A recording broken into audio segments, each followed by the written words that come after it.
একই সঙ্গে আমরা বাংলাদেশ জাতীয়তাবাদী দলের চেয়ারম্যান জনাব তারেক রহমানের পক্ষ থেকে আজকে এখানে আমরা দলের প্রতিষ্ঠাতা শহীদ প্রেসিডেন্ট জিয়া রহমান বীর উত্তমের মাজারে শ্রদ্ধাঞ্জলি অর্পণ করতে এসেছি।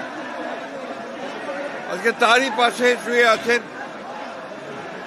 আমাদের আর একজন জন্মা অপরাজেয় নেত্রী, মহিষী নেত্রী, যিনি তার সারাটা জীবন বাংলাদেশের গণতন্ত্র, স্বাধীনতা ও সার্বভৌমত্বের জন্য লড়াই করে তার জীবন উৎসর্গ করেছেন।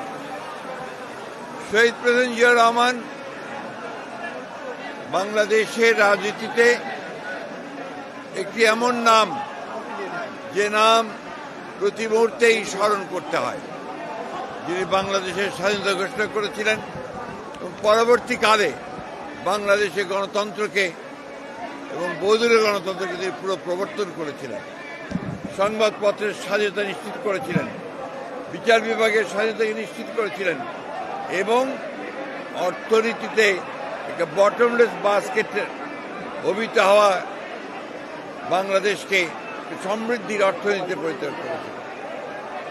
শহীদ প্রেসিডেন্ট জিয়া রহমানকে সেই জন্যে আমরা বাংলাদেশের মানুষ প্রতি বছর স্মরণ করি। তার অনুসৃত যে পথ, সেই পথে আমরা সামনের দিকে এগিয়ে যাই, একটা উদার গণতান্ত্রিক বাংলাদেশ প্রতিষ্ঠা করবার লক্ষ্যে আমরা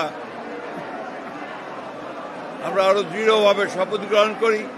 এবং আজকে যখন ফেব্রুয়ারি মাসে 12 তারিখে নির্বাচন ঘোষিত হয়েছে, একটি ছাত্র গণতার অভ্যুত্থানের মধ্য দিয়ে যখন ফ্যাসিস্ট হাসিনা পালিয়ে গেছে, তখন আবার নতুন করে একটা ধ্বংসপ্রাপ্ত অর্থনীতির বাংলাদেশকে গড়ে তোলার জন্য, গণতন্ত্রকে প্রাতিষ্ঠানিক রূপ দেওয়ার জন্য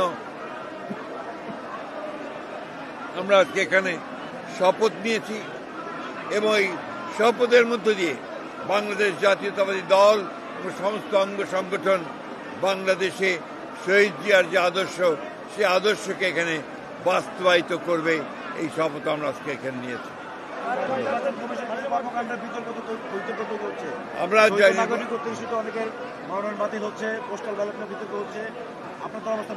এটা বরাবরই আপনার নির্বাচন কমিশনের যখন বাছাই হয় তখন কিছু সমস্যা থাকে, এটা নতুন কোনো ব্যাপার না।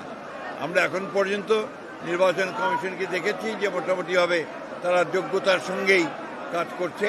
আমাদের যে সমস্যাগুলো একটা আমরা মনে করেছি, সেগুলো আমরা গতকাল তার সামনে তুলে ধরেছি এবং আমরা বিশ্বাস করি যে নির্বাচন কমিশন যোগ্যতার সঙ্গেই এই নির্বাচন পরিচালনা করতে সক্ষম হবে।